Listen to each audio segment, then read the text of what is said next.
Hello and welcome to this video on the Draft National Sports Governance Bill 2024. This is a bill that's been put out for pre-legislative consultation. It's open for public comment. Comments are due by the 25th of October. It's also in a consultation process where many different stakeholders are being asked for their comments on this document. So first of all, just looking at the name of this bill, it's the Draft National Sports Governance Bill 2024. And that itself is a departure from previous attempts at bills 2011 and 2013. They were called the National Sports Development Bill. So the attempt was to develop sport and governance was sort of the backseat. But here, this is unambiguously a sports governance bill. And that the focus is really in this bill, the assembling of regulatory capacity of the state in an attempt to take Indian sport forward. It has many elements of the past sports codes of 2011, the draft sports code of 2017. But in many ways, it's a response to all that has happened in recent years, in particular, what I would call the judicial intervention in many of our sports bodies. And in many ways, it's an attempt to set right many of the gaps that the judicial interventions in the various cases have pointed out. And in some sense, to set new standards and build capacity within the government itself, and in some sense, avoid the judicial intervention going forward. What it does do is in some sense, it establishes the platform, the foundation, and the pillars of what governance might look like. And the first thing that it does in many ways is establish a sports regulatory board of India. This is in some sense a little bit like a SEBI type of body, that this is different from the government itself. So it's government appointed, various different members from the government and a part of the appointment committee, but this is not the government. So it's in some sense, the big move here is to build regulatory capacity, which is independent in nature. This is not the government, that is the grant-making entity is also not necessarily the governing body. What the sports regulatory body is tasked with doing is managing the recognition and de-recognition of national sports federations, the Olympic Committee and the Paralympic Committee on standards that are in some sense set within this bill, but also set by the sports regulatory body on an ongoing basis. So there's a chance, in similar to SEBI has its listing standards for publicly traded companies, you will have similar standards that can evolve over time. So that's a departure. These are not fixed standards. So the sports regulatory body becomes a rule making, but also a rule enforcement body. Interestingly, it also establishes some jurisdiction over not necessarily just the Olympic Committee and NSFs, but also private bodies that are working in the realm of sports governance, and actually supporting various different athletes. So this sports regulatory body has the ability to suspend or cancel the recognition of a sports body, which is a significant departure where this was previously a power held by the Ministry of Youth Affairs and Sports and the Department of Sport. What this could do in time is to build a significant regulatory capacity, bring more senior regulators into sport. As a lawyer, certainly something I'm excited about in many ways.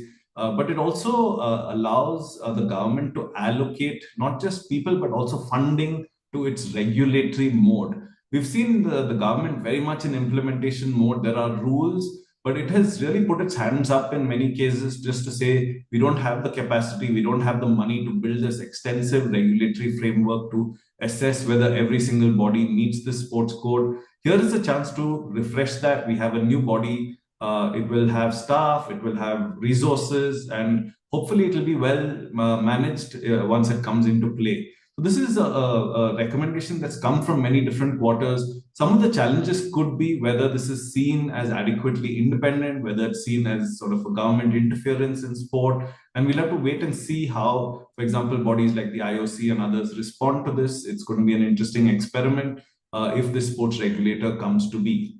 The second thing it does is, in some sense, for the Olympic Committee, that is the IOA, the Paralympic Committee, the National Sports Federations, it establishes clear standards in terms of who can be a national sports federation, what the privileges are, And while the sports regulatory body can continue to evolve rules, the National Sports Bill establishes clear standards for what a constitution of any of these bodies must contain.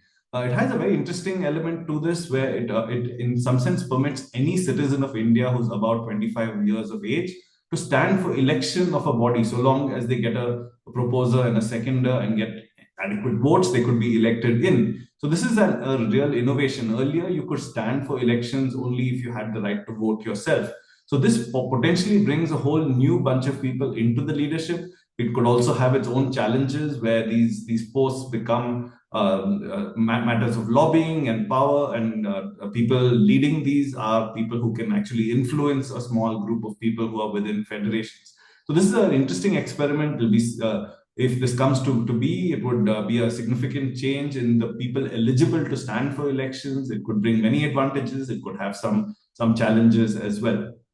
What it also does is it changes a little bit of the age and tenure restrictions. Perhaps some of these will move to the sports regulatory body's remit, but earlier you had to resign the minute you turned 70. Now you just have to be under 70 when the election is held.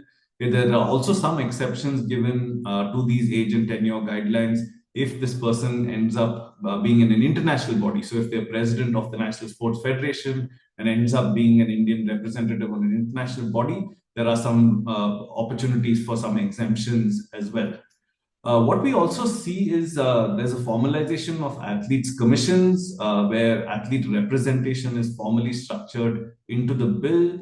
We also see the National Olympic Committee, that is the IOA, expected to have its own ethics commission with a very clear ethics code and conflict of interest guidelines. It's also expected to have an internal dispute resolution commission. And also, the bill establishes a sports election panel, which is a panel, a roster of experienced election professionals who national sports bodies can, in some sense, engage as their electoral officers for the election in many ways to keep this election neutral and independent and properly supervised. The final bit that we have is also the appellate sports tribunal. Now, tribunals are challenging beasts. I mean, they are essentially a parallel system.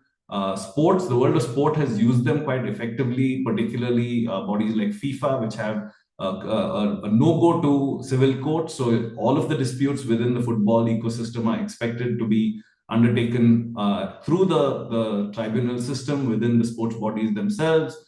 Here is an attempt to, in some sense, remove the jurisdiction of civil courts, including the High Court. So this tribunal will take all of the decisions that are related to sports and its governance.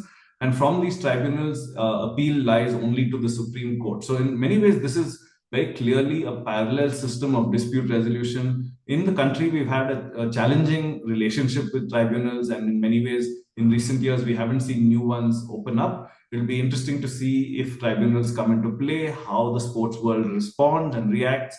Will they be just another extra obstacle, or will they enable easy, cheap, and effective dispute resolution with people who understand sport and are able to give contextual responses? Now, this bill as a whole is an interesting beast. It actually, in many ways, sets the institutional framework. You could call it the foundation and the pillars.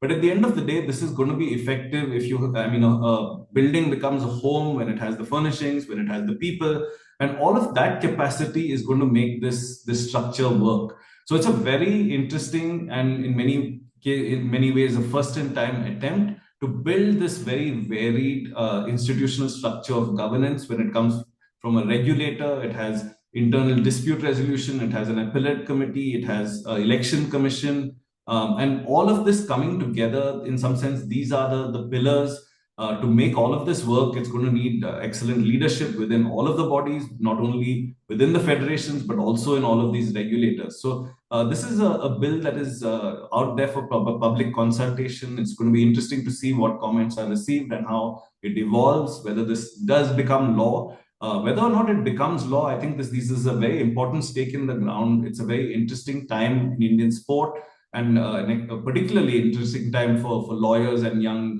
regulatory professionals. I do see a significant movement towards people looking at regulation as the government's primary objective. We've seen the government as implementer, we've seen the government as funder of sport, but in many ways, this furniture, this structure is a strong indicator of government moving into regulatory mode, recognizing others need to play their roles, and that the government has the most effective role when it is enabling other people, but also establishing the ground rules, fair play, and a level playing field for everyone concerned. So this is an interesting bill.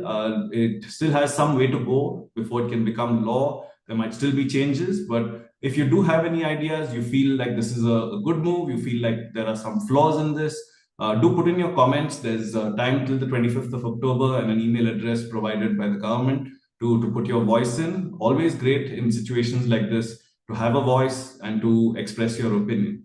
Thank you for listening and hope you've enjoyed this video.